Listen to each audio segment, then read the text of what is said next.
Hey everyone, welcome back to another edition of No Holds Barred here at the Toronto Sun. Rob Wong and Postmedia wrestling writer Jan Murphy with you as always. The WWE is coming back to Canada in August, starting with SmackDown on August the 8th at the Bell Centre in Montreal, and a few nights later it is Monday Night Raw at Videotron Centre in Quebec City on August the 11th. Today we are joined by a member of the Raw roster. She is half of the WWE Women's Tag Team Champions, also a member of the Judgment Day and one of the rising stars in all of WWE, Roxanne Perez. Roxanne, great to chat with you today.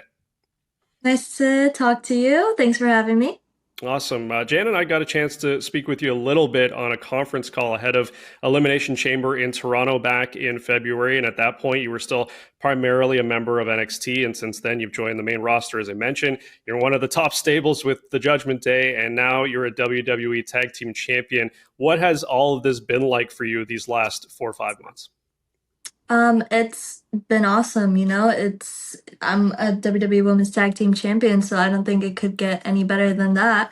But yeah, I think the only very different thing from NXT obviously is the travel. We're traveling a lot, so I'm still kind of getting used to it, but it's fun, getting to see all these different places, wrestle in front of all the fans all over the world. It's been really fun.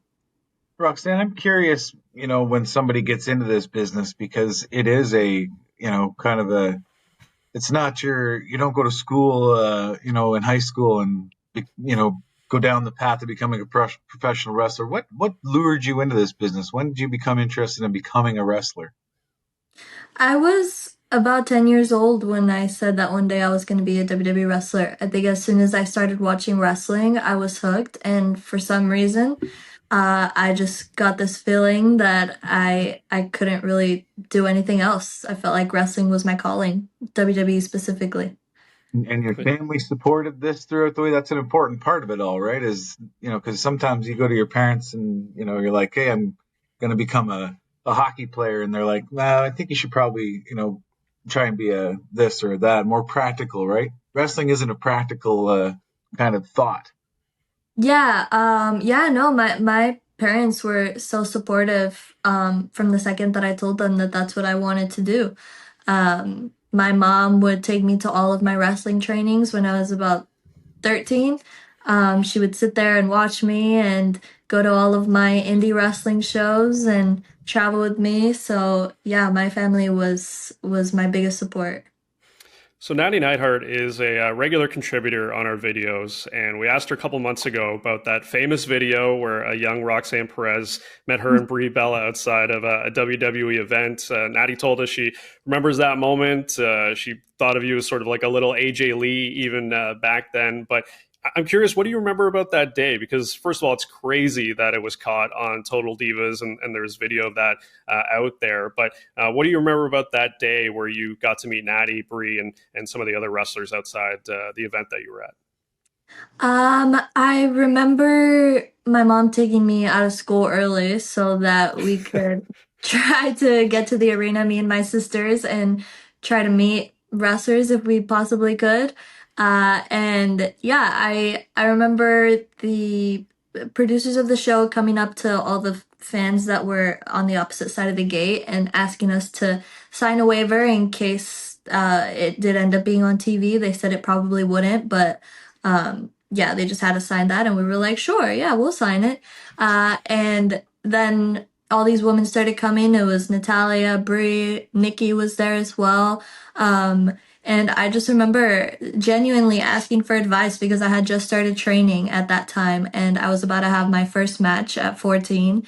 And I was just trying to grasp all of the information that I possibly could because I knew one day I wanted to be in there with them. And I do remember them being very sweet and giving me very good advice. And it stuck with me until today.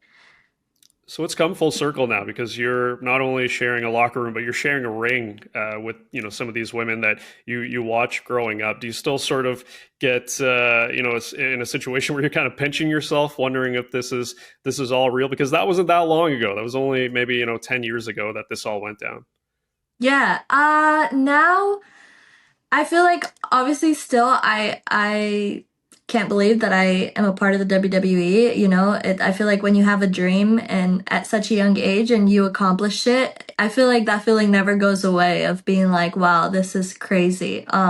But now I feel more of a sense of like, yeah, I belong with all these women. I belong with being in the ring with Natalia, with Becky Lynch, with Bailey, with Nikki Bella's back now. I can hang in the ring with her. So yeah, now it's definitely a sense of like they call me a prodigy for a reason, and now I feel like everybody in the locker room should know that.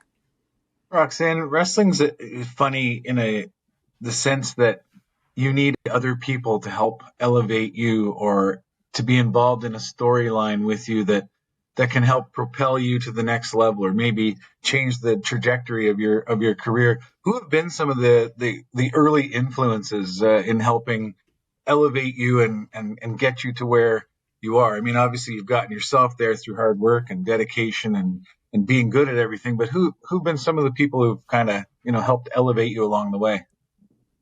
I feel like there's so many people, so many people. Booker T for one, you know, he was my trainer since I was 16 years old and he never sugarcoated anything with me, regardless of how old I was. I think he definitely saw how determined and how serious I was about wrestling and he wanted to do everything he could to make sure that I had all the tools to get there.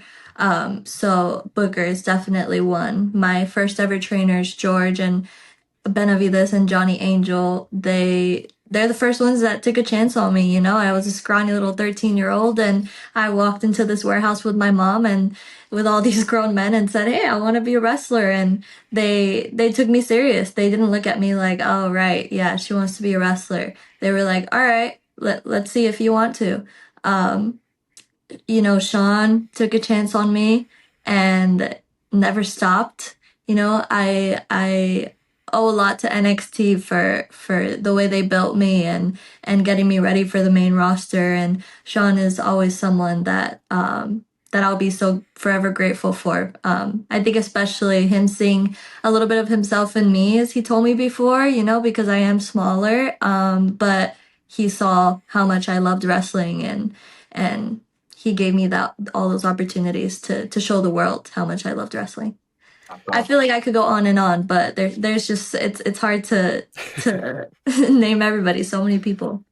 Absolutely. Last one for me, Roxanne. We got a chance to talk to Raquel Rodriguez a while back, and I mean, just speaking to her, you can tell how passionate she is about this business. She's obviously got it in her blood. You've been teaming up with her here since you joined the Judgment Day, and unfortunately with Liv Morgan's injury. But what has it been like working with Raquel and this tag that you've been thrown into? Tag wrestling, obviously, there's a lot of chemistry that goes into it, and it feels like you two have really found that in the short amount of time that you've been working together. But what's it been like teaming up with Raquel?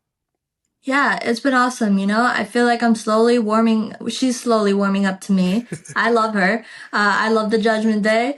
I just want everybody to love me. And I think that she's getting to that point. I got the win for us on Monday Night Raw recently, and we got the win at Evolution. So what more could she ask for in a tag partner? But I actually have known Raquel for a very long time. My first ever match when I was 14, which was probably 2016, Raquel was on the same exact show, and I think that was about a year and a half maybe before she got signed to the WWE. But she's been there since the start of my career, so now it's very full circle to be able to hold some gold with her and travel the world with her.